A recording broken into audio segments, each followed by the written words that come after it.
Hello everybody, Manithral here, and welcome to the weekly OSRS update video. Now this week we have the Tombs of Amascut changes and some beta tweaks.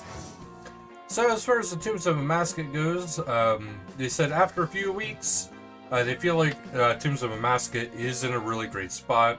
The last set of changes include a handful of tweaks to the invocations with a couple of unintended side effects. So players using Need Less Help noticed that the number of supplies being offered by mid-range loot was lower than expected. It was an unintentional error and it has been fixed today in today's update. The crocodile spawns of the Path of Krondus were a little inconsistent, meaning that even tick-perfect players were occasionally having to make an extra run for water. So they improved the consistency of the spawns. The max hit threshold when mining, the pillar in the Path of Het has been reduced from 102 to 100 mining, so this should alleviate players that you don't need to keep track of your boost quite as badly.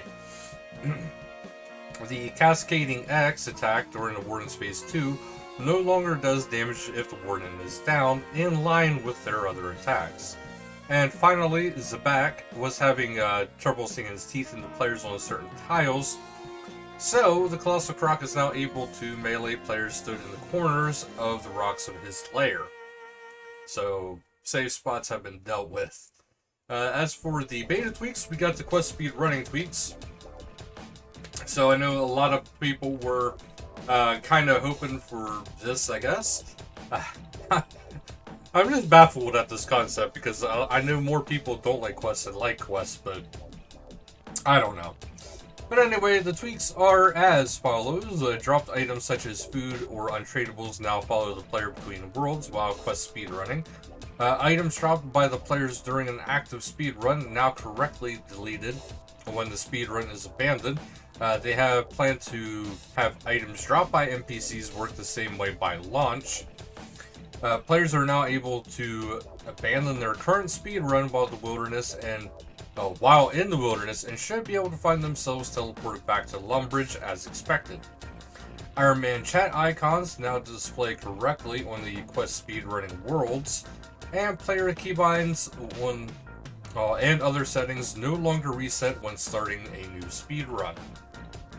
And it says here, while not strictly speedrunner related, they disabled the switch view button for the achievement diary journals, so players should now be able to enjoy the fancy new quest scroll interface without any confusion as to what this button does.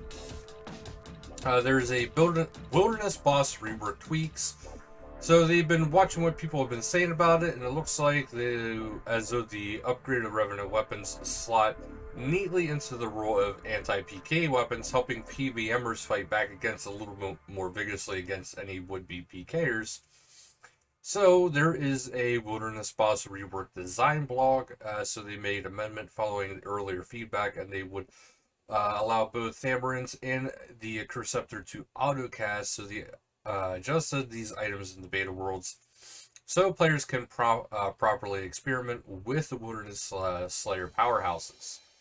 And they also spoke about the Void Walker and their intent to be best in slot non-degradable strength training option for 75 attack builds, while still being outclassed in terms of DPS by staples like the Abyssal Whip. After experimenting, some players still feel like the Void Walker is a little lackluster when compared to the Abyssal Bludgeon, so they bumped up the melee strength bonus from 75 to 80 on the beta worlds.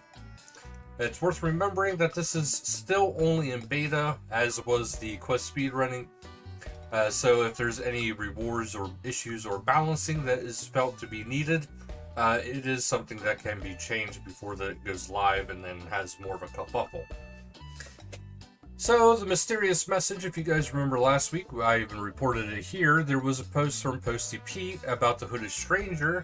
So, we are supposed to be keeping an eye out on JMod's social media channels and to see about what information pops up. Other changes, so rounding out the week, there is the Corporal Beast Great Attack will no longer hit players after they leave its lair. Quite quiet audio cue is now played to adjacent players when Bear Knight Vein depletes in Camdozul. The Ancient Godsword special attack effect is now clear upon teleporting or leaving an instance by any means. The Beta World supply chests now offer Menifite remedy potions. The chat message for the Karis Partisan special combat effect has its wording readjusted.